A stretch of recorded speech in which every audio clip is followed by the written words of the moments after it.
All right, fellas, here's the practice for this evening. It's going to start with a competition called NASCAR. Basically, we're going to divide the team up into two. We're going to put everybody out on the bench. We're going to have two sets of cones set up just like this. For some reason, the video is not loading here. But when I say go, three people from each team are going to head out onto the ice. You're going to skate a figure-8 pattern around the cones as quick as you can. You obviously have to go around the cones 3 times. Once you've done 3 times, you're going to skate back to the bench. The next three cannot go out until all three of your players have come back to the bench, so it simulates a line change as in a real game situation.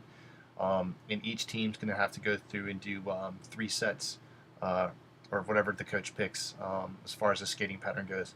Last team in will give extra laps, but it's basically a skating competition, so that's one of the games. The second thing I have drawn here, and it doesn't have animation, but I can at least show you what it looks like, is called a sideline game. Basically, we're going to line up the team just like this, and we're going to put 2 players out, and they're going to play one-on-one back and forth between these 2 goalies. Um, the only thing you need to picture is we're going to turn this sideways and run it up and down the ice this way since we have a half-ice practice tonight. But as the one-on-one goes, anybody, like the red player here, can pass to anybody on his team, and anybody on his team can shoot the puck on net.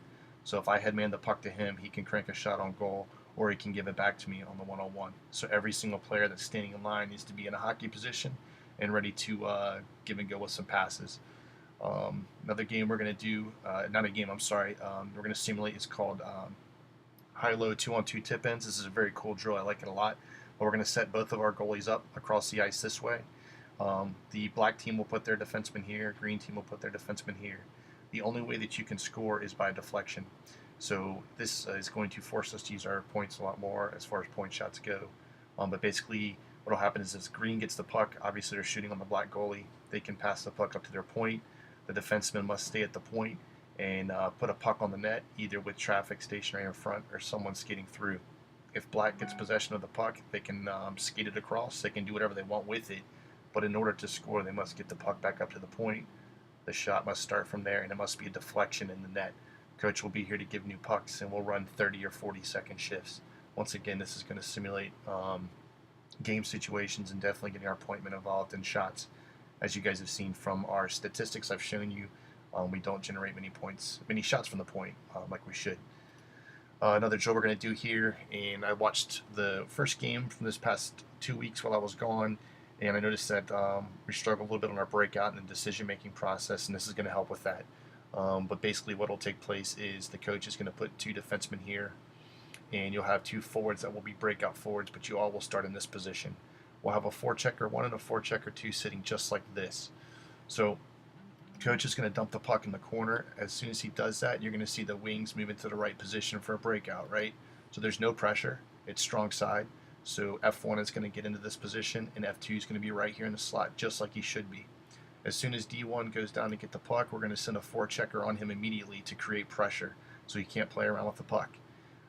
At this point, X2 has a choice. X2 can come down here if he wants and forecheck F1, at which case you're going to see a switch take place, or X2 could come over here and take this player out of the play. If X2 takes this player out of the play, then obviously the option that's open is this forward down here. I'm sorry, it keeps getting covered up. Is this forward down here? But it's up to this defenseman to read the pressure, okay? So in this instance, you're going to see X2 come over here and take the strong side wing away. What I'm looking for is this defenseman to read that. He's going to call out to his partner that there's no option, so he's going to yell switch, at which point he's going to come behind the net for the switch.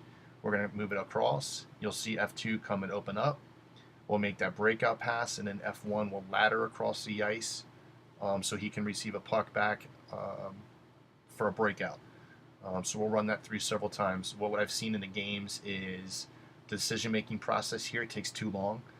We hold the puck for 3 seconds, and then we lose the element of surprise. So we're going to work on that.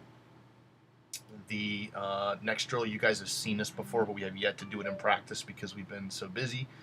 But it's going to turn into a 1-on-1 to a 2-on-2 to a 5-on-5, and I'm basically watching the defensive part of things, seeing if we do box plus 1. But on the whistle, the first player is going to step out of the corner, and he's going to shoot a puck on net for that 1-on-1. The second whistle is going to activate the second 2, and it's actually 2-on-2, F1 and F2 versus D3 and D4. He'll put a puck on the net. On the third whistle, the center is going to step out for black, He's going to crank a shot on the net, at which point all 5 players on the ice are active. And what I'm looking for is how green plays defense in this situation. So obviously I'm looking for the 2 defensemen to cover them in front, 8-foot rope, and the center to be the support guy for our D. I'll just play it through one more time. So you have the 1-on-1 out of the corner. Once he takes his shot, F2 is going to be active, and then it's going to turn into a 2-on-2 down low. The 2 defensemen versus F1 and F2. After they've taken a shot, you're going to see the whistle again, and the center is going to step out. He's going to put a shot on net, and you guys will play 5-on-5 until a coach blows a whistle or until a goal is scored.